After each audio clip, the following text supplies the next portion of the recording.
Welcome to River of Screams, and welcome to the Arctic Tundra. You will put the background in later, yeah? Otherwise it'll look a right cunt.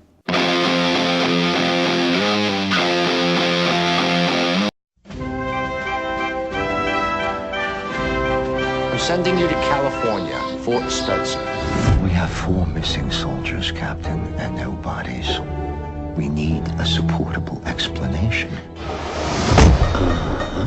Captain John Boyd is about to discover no one just ends up at Fort Spencer.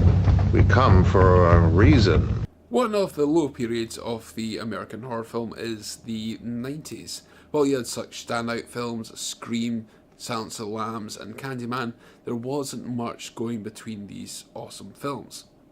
one man must choose We need ovens. between having dinner and being dinner. So it was a bit strange that 20th Century Fox took a gamble on the script Ravenous, written by Ted Griffin, who'd go on to do the Ocean's movies for Steven Soderbergh. Ravenous is a very strange beast.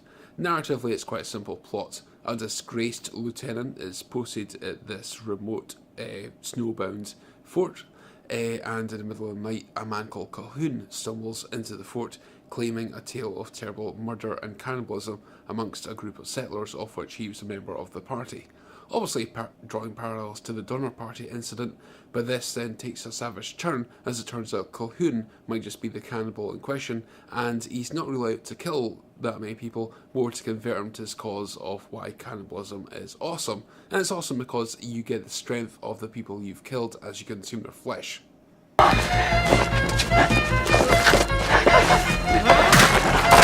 Get away from me! Get away from me!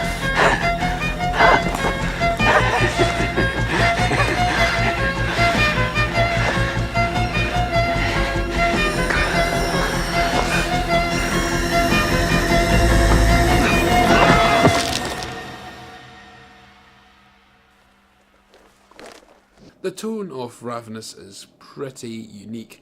It's rare to think of such a overly black comedy which isn't directed by the Coen brothers. So here you have a very witty original script, but 20th Century Fox didn't really know what to do with it in terms of getting a director on board. The original director was hired and fired very quickly before star Robert Carlyle, who had signed on the script early, asked to bring his friend Antonio Bird on board, as she had recently directed him in the crime thriller Face.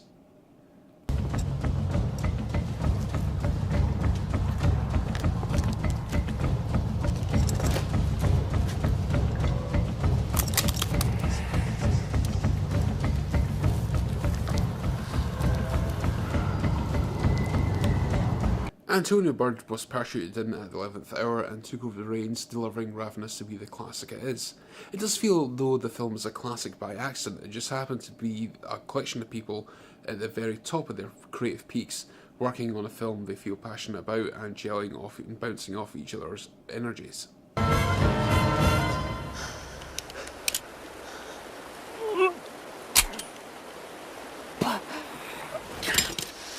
So annoying. But one of the real selling points of the film is a wonderfully unique score by Michael Nyman and Damon Albarn. Damon Albarn and Michael Nyman never actually collaborated in the same room together. They would fax and email different copies of the musical cues and each work on them independently before Michael Nyman took all their collected notes and writings, put it together and created the brilliant score that haunts the film and will stay with you a long time over. Ives?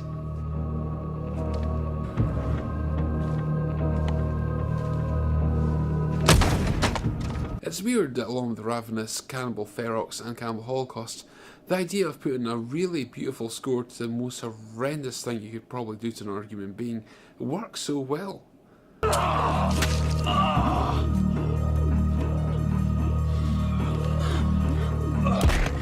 Ravenous has had quite a life since its disappointing box office performance in 1999. In 2001, a DVD was issued, packed with extra features, but the picture is non-anamorphic, and it was one of the early DVDs from 20th Century Fox, so it wasn't exactly great in terms of picture and audio quality either. Captain, Sorry. Thank you.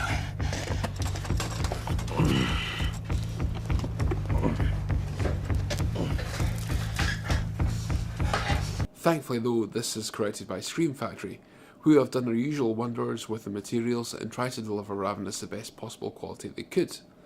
Though the picture is quite soft, I think this is more of an effect of the early digital intermediate process than anything wrong with the original film elements and anything wrong with Scream Factory's publishing of the film. The DTS HDMA audio is absolutely phenomenal, especially in the caves where the echoes surround you.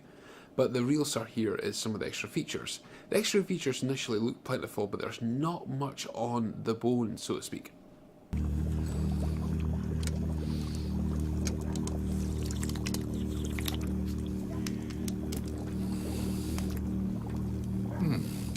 The real star of the extras is the three audio commentaries. One with Ted Griffin and a couple of members of the cast, a solo one with Robert Carlyle, and Antonio Bird and Damon Albarn's chat track.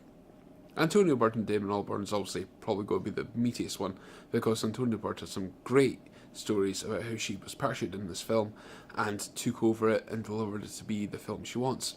She's far too polite and diplomatic to launch into attacks on the studio, which enforced numerous changes and rewrites on her, but you can tell she's a really talented director and she knows how to tell a story. Damon Albarn pitches in every now and again about films and adds a huge amount of detail to his collaborations with Michael Nyman, but he doesn't really have much to say beyond that. Robert Carlyle's audio commentary is pretty crap because he runs out of things to say after 20 minutes and just launches into describing what's on screen. In addition to that, you get trailers and a new interview with convicted sex offender Jeffrey Jones. Eat to live. Don't live to eat. In 2004, I was a volunteer at the Edinburgh International Film Festival, where Antonio Bird was there promoting her 9/11 drama The Hamburg Cell.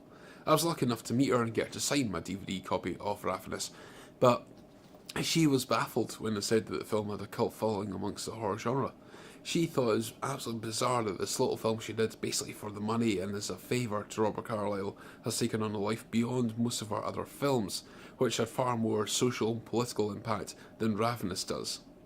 So it's a testament to Scream Factory that they are putting out the only film of Antonio Bird's extensive back catalogue on Blu-ray for future generations to see and enjoy.